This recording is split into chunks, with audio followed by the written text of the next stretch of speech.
안녕하세요.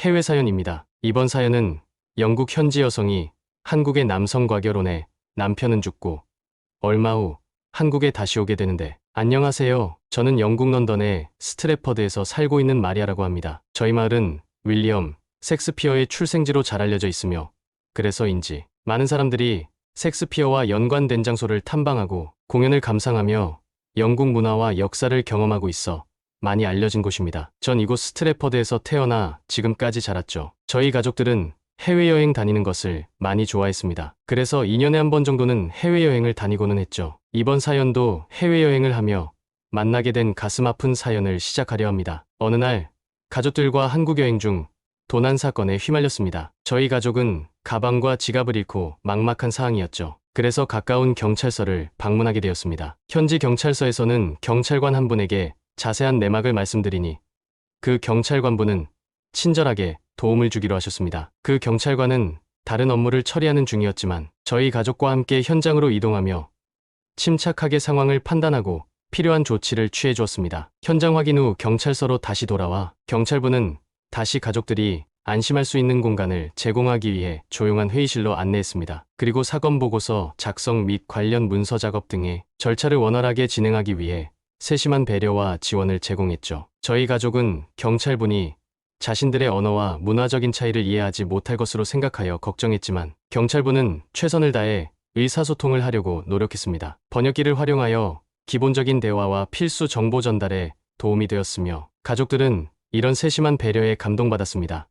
경찰관분께서는 저희 가족들이 느꼈을 불안감을 안정화될 수 있도록 정성껏 도와주셨습니다. 비록 소중한 물건들은 회복되지 않았지만, 이 낯선 나라에서 고마운 경찰관분을 만나 세심한 배려와 도움으로 저희 가족들은 나머지 여행을 무사히 잘 보내고 영국으로 돌아올 수 있었습니다. 저는 그날 한국에서 만났던 경찰관의 따뜻했던 미소와 친절했던 좋은 기억을 마음 한구석에 보관하고 일상으로 돌아갔죠. 몇 년이 흐르고 저는 서점에 가야 할 일이 있어 동네 서점을 방문하였는데요. 그곳에선 아직은 동양인이 책을 고르고 있더라고요. 그래서 저는 혹시 코리아 사람이냐고 물어봤죠. 그러자 그분이 저를 보고 웃으시며 엄청 반가워하시더라고요. 몇 년 전 한국에서 도움을 주었던 경찰관이셨거든요. 전 반가움에 인사를 하고 얘기 좀 할 수 있냐며 근처 카페로 이동했죠. 그렇게 그 한국 경찰분과 얘기 중 이제는 경찰이 아니라고 하시며 이름이 이설임이라고, 영국 이름은 샘이라고 하더라고요. 그래서 전 영국까지 관광 오셨냐고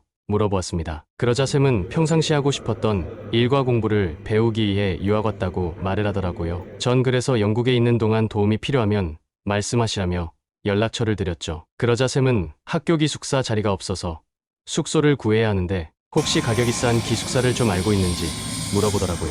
얼마 전 저희 옆집에 할머니가 아들과 같이 살다 아들이 분가하면서 할머니 혼자 사시기 적적하시다고 하숙을 한다고 주위에 홍보 좀 해달라고 하셨거든요. 전 순간 할머님 말이 생각나 우리 옆집에서 하숙 구한다고 말하며 말을 이어갔죠. 그렇게 시간이 흐르고 다음날 하숙하기로 한 집 앞에서 만나기로 하고 헤어졌습니다. 저는 그날 집에 돌아와 뭔가 모르는 설레임과 두근거림을 느끼며 잠을 제대로 이루지 못하였습니다. 다음날 샘을 만나 하숙집 구경을 하고 시세보다 싸게 하숙을 할 수 있었죠. 그래서 저에게 고맙다며 저녁을 사주더라고요. 그렇게 샘은 저의 이웃사촌이 되었죠. 저희 부모님도 샘을 알아보고는 엄청 반가워해 주시며 파티 때마다 샘을 초대해 같이 보내고는 했습니다. 그렇게 1년이 흘렀을까 저는 샘과 좋은 감정을 가지며 교제해보기로 마음을 먹고 제가 먼저 고백을 했죠.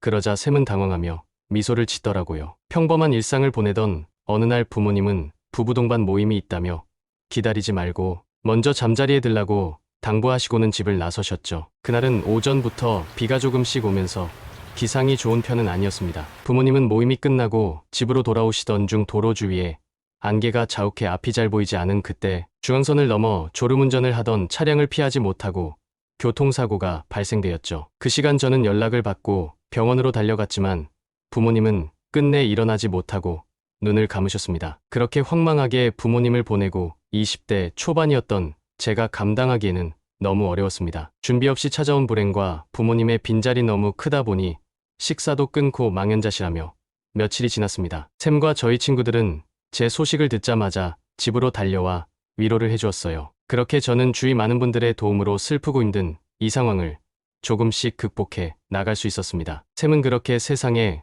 혼자 남겨진 저를 위해서 언제나 항상 무엇이든 함께 해주며 제가 혼자라는 생각이 들지 않게끔 언제나 말없이 제 옆에 있어 주었죠. 그렇게 저는 이 사람과의 미래를 생각하게 되었습니다. 샘은 어느 날 저에게 깜짝 프로포즈를 하며 나와 함께 한국으로 가서 새로운 삶을 살아보지 않겠냐고요. 전 조금도 고민하지 않았습니다. 제가 사랑하는 사람이 태어나 자란 나라여서 그런지 결정하는데 전혀 고민도 되지 않았죠. 그렇게 프로포즈를 받고 영국에서는 주위 아는 분만 연락해 작은 약혼식을 하고 한국으로 오게 되었습니다. 샘의 부모님과 평상시에 영상통화도 여러 번 해보고 부모님이 영국 오셨을 때 한두 번 만난 것 빼고는 한국에서의 부모님과 만남은 처음이라 많이 긴장이 되었죠. 그러자 남편은 제가 지금 긴장하고 있다는 걸 알았을까? 제 손을 꼭 잡아주며 한국에서만큼은 당신을 아끼며 사랑해주겠다면서요. 남편 말에 저는 어느 정도 긴장이 풀리고 앞으로 한국에서 새로운 삶이 기대되며 설레었습니다. 그렇게 한국공항에 도착해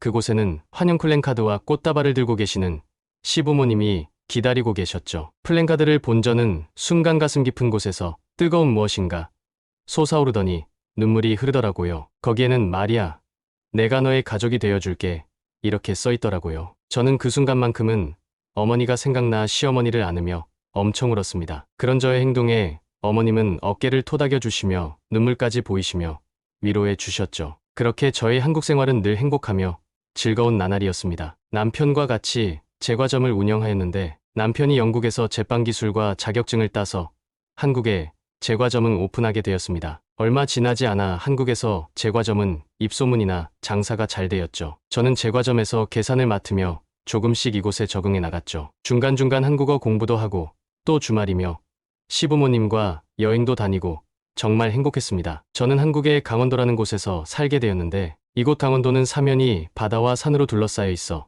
정말 아름다운 곳이더라고요. 겨울에는 눈도 많이 오다 보니 살면서 구경해보지 못한 것들도 많았고 시간이 갈수록 새로운 것에 적응해 나갔죠. 가을에는 남편과 시부모님을 모시고 가까운 설악산에 올라 단풍 구경도 하고 또 맛있는 도토리묵도 먹으며 본래의 한국 사람이었던 것보다 더 한국 사람처럼 살아갔습니다. 그렇게 신혼 즐거움에 빠져 지내며 어느 정도 시간이 흘러 한국 온 지 3년 정도 되었을까? 시부모님은 집에서 전화 한 통을 받고는 허겁지겁 옷을 챙겨 입고 저를 데리고 어디론가 가자고 하시더라고요. 전 그래서 무슨 일이지 하고 당황하며 시부모님을 따라 나섰죠. 그런데 순간 무엇인가 불길한 느낌이 제 온몸을 감싸며 소름이 돋았죠. 그렇게 저는 시아버님이 운전하는 차를 타고 어디론가 출발을 하는데 차 안에서 시어머님이 계속 눈물을 흘리시더라고요. 저는 그래서 엄마, 왜 울어요? 하고 한국말로 물어봤죠. 그러자 시어머님은 아무 말 없이 저를 보시며 어떡하냐고 하시며 말을 잇지 못하셨죠. 그렇게 잠시 후 저는 시어머님이 차 안에서 왜 울고 계셨는지 알 수 있었죠. 병원에 도착해 영안실로 갔죠. 그곳 차디찬 침대 위에 샘이 누워있더라고요. 전 그 순간 말을 잇지 못하고 실신하고 말았죠. 잠시 후 정신을 차리니 응급실이었습니다. 제 옆에는 시어머님이 지키고 계셨죠. 시어머님은 저를 보시고는 이제 정신이 좀 드냐며 마음을 단단히 먹으라고 하시며 샘 얘기를 시작하셨죠. 샘은 저와의 결혼 3주년 깜짝 이벤트를 위해서 주말마다 틈틈이 저에게 약속이 있다고 거짓말을 해가며 저를 기쁘게 해주겠다고 서울의 유명한 주얼리샵에 주문해둔 반지를 찾아오는 길에 교통사고가 났다고 하더라고요. 교통사고가 난 곳이 인적이 드문 지름길이라 그곳에서 사고가 났는데 늦게 발견돼 골든타임을 놓쳤다고 그러시면서 하늘나라로 가게 되었다고 전 그 말을 믿을 수가 없었습니다. 오늘 아침까지만 해도 저와 장난치고 웃으며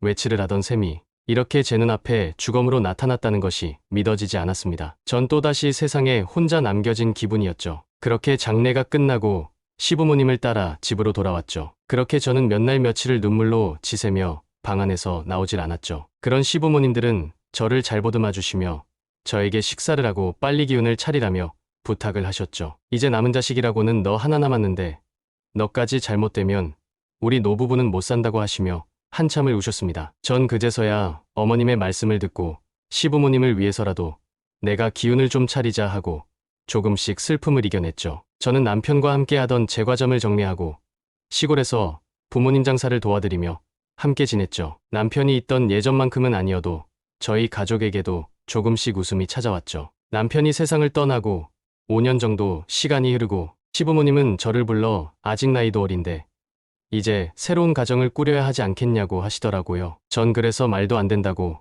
난 평생 효도하면서 아빠 엄마랑 같이 살 거라고 말씀드렸죠. 그러자 웃으시며 내가 힘들어서 다 큰 딸하고는 못 살겠다고 하시더라고요. 부모가 자식한테 바라는 건 좋은 사람 만나 빨리 결혼해 행복하게 사는 걸 보여주는 것이 그게 효도하는 거라고 하시며 얘기하시더라고요. 전 누가 뭐래도 그렇게는 하기 싫다고 말씀드렸죠. 그러자 부모님은 말이야, 그동안 쉬지도 못하고 일만 했는데 이번 여름에 영국 한번 가서 부모님 묘지도 가보고 또 친구도 만나서 휴가 좀 즐기고 오라고 하더라고요. 순간 한국에 들어와 10년간 정신없이 지내온 삶이 머릿속에 스쳐 지나가며 고향이 그립더라고요. 그래서 전 부모님도 함께 가자고 말씀드리며 샘이 다녔던 학교랑 샘이랑 같이 했던 추억의 장소를 같이 가보고 싶다고 말씀드리니 부모님은 본인들은 나중에 가자고 하시며 등 떠밀듯 저만 영국으로 보냈죠. 15일간 방문할 일정을 예약하고 영국에 도착해 그동안 그리웠던 부모님 묘지를 방문하고 주위 친구들을 만났습니다. 친구들은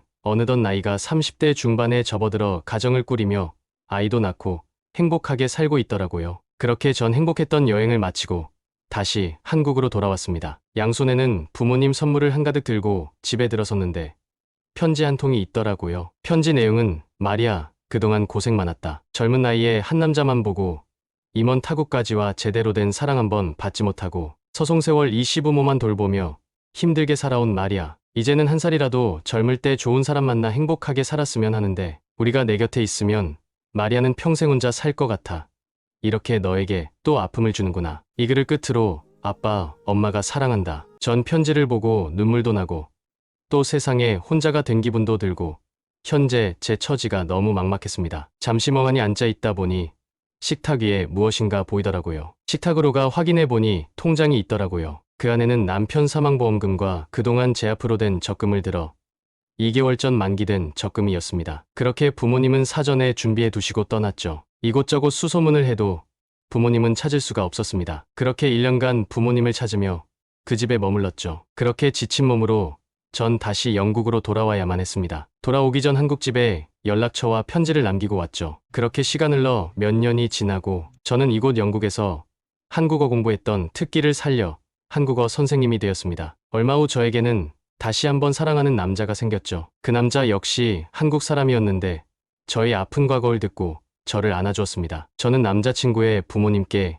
인사차 한국에 들어가게 되었죠. 그런데 옛날 생각이 나더라고요. 남자친구 부모님을 만나 인사를 드렸죠. 그런데 부모님은 저를 마음에 들어 하지 않은 눈치였죠. 그래서 남자친구에게 물어봤죠. 부모님은 나를 좋아하지 않으시나 봐? 그러자 남자친구는 부모님이 고지식한 부분이 있어 그러신다고 하시더라고요. 그렇게 한국에서 일정을 마무리되어 갈 때쯤 옛날 살았던 강원도가 그립더라고요. 그래서 남자친구와 함께 마지막 일정으로 그곳에 가게 되었습니다. 그곳은 변한 게 하나도 없더라고요. 넓은 백사장 해변과 산에는 단풍으로 물들어 있고 순간 기분이 좋아지더라고요. 그렇게 주변을 구경하다 옛날 시부모님과 살던 곳까지 오게 되었죠. 그 집을 본 순간 차마 들어갈 자신이 없었습니다. 그렇게 돌아서는데 순간 문이 열리며 부모님이 나오시더라고요. 저는 순간 눈물을 흘리며 어쩔 줄을 몰라 했죠. 부모님 역시 저를 보시고는 말없이 울고 계셨죠. 그렇게 아무 말도 못하고 한참을 바라보며 울다 엄마가 먼저 말을 꺼냈습니다. 잘 지냈니?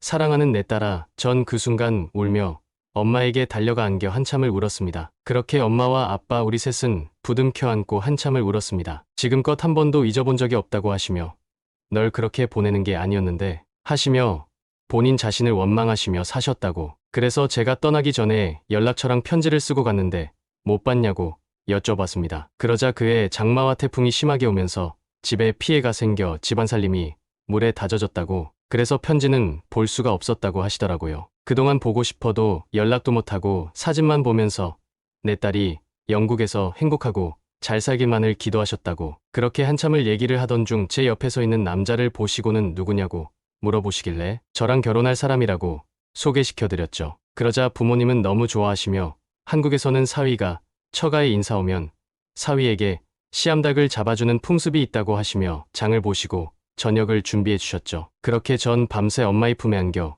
울다 웃다 잠을 설치며 꿈같은 하루를 보냈습니다. 남자친구도 저희 부모님께 살갑게 해드리며 잘 챙겨드렸죠. 그렇게 저는 영국으로 돌아가 부모님과 자주 연락하며 한국에서의 결혼날에도 저희 친부모님으로 식장에 서주시고 저는 한국에 친정이 생겨 해마다 친정부모님을 찾아뵈며 행복하게 살고 있습니다. 하늘에 있는 남편도 이 모습을 보고 기뻐했으면 좋겠네요. 어떻게 보셨나요? 이번 사연은 정말 가슴을 울리는 사연이었어요. 국경을 뛰어넘는 배려와 사랑이 가슴을 따뜻하게 만드네요. 감사합니다.